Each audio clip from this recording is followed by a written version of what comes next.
عمر صاحب نے PDP کے ساتھ دغا نہیں کی، انہوں نے ان تمام غریبوں کے ساتھ جن کے سر سے وہ چھت چھیننا چاہتے ہیں. ہم نے یہ کوئی زمین کا بل نہیں تھا، یہ غریبوں کی چھت کا بل تھا. اگر کسی غریب آدمی نے پچھلے 20-25 سال سے جس کے پاس کوئی چارہ نہیں ہے، گھاس چرائے میں 4 مرلے 5 مرلے میں اپنا گھر بنایا تھا، ہم اس کی بات کر رہے تھے. ہم آج کی زمین کی بات نہیں کر رہے تھے، ہم آج سے 20 سال 30 سال پہلے کی بات کر رہے تھے. اور اس کو BJP نے کہا اس کو لینڈ جہاد، عمر صاحب نے اس کو کہا لینڈ گریبر، یعنی کہ کشمیری لوگ جو ہیں یا جموں کے لوگ جو ہیں وہ زمین چور ہیں. تو ایک غریب جو اپنی چھت کی لڑائی لڑ رہا ہے، جس کو بلڈوزر سے جس کا گھر اڑایا گیا پچھلے 2019 کے بعد، ہم اس کی چھت کو بچانا چاہتے تھے. تو عمر صاحب نے اس کو ریجیکٹ کر کے یہاں کے لوگوں کے سر سے وہ چھت چھیننا چاہتے ہیں، اس کو ریجیکٹ کیا. ہمارے کیا کریں گے؟ ہم نے تو کوشش کی تھی اپنے طریقے سے کہ ہمارے پاس 3 ووٹ تھے، ہم نے کہا تھا اب ہمارے ووٹ لے لو پر غریبوں کی چھت بچاؤ.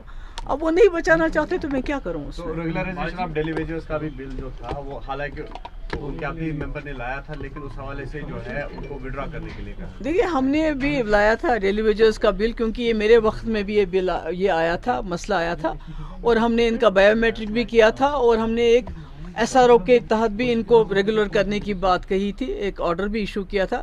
مگر سرکار گری. یہ لوگ بڑے غریب لوگ ہیں، بہت ہی جو غریب سے غریب لوگ ہیں طبقے سے یہ بلانگ کرتے ہیں، اور جو PHE ہو، اریگیشن ہو، پاور ڈیولپمنٹ ہو، ہیلتھ ہو، ایجوکیشن، یہی چلاتے ہیں، اور 20-20 25-25 سال سے کام کر رہے ہیں. تو اب سرکار نے ووٹ تو اسی پہ لیا، یا ڈیلی ویجر کو ریگولرائز کرنے کے لیے، یا جموں کشمیر کی زمین کو بچانے کے لیے کیا.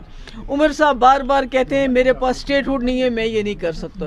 مگر جہاں تک ہمارے بل کا سوال تھا، زمین کے بل کا سوال تھا، وہ عمر صاحب کر سکتے تھے. جموں کشمیر کی جو زمین کو، جو لوگوں کو جو انسیکیورٹی ہے، اس میں اتنا کر سکتے تھے ابھی سے، پر انہوں نے اتنا کرنے کی بھی کوشش نہیں کی. تو میں کیا کہوں آگے. میم سکینہ کا ماننا ہے کہ 80% جو ہے مینیفیسٹو پورا کیا گیا. Ma'am thank you.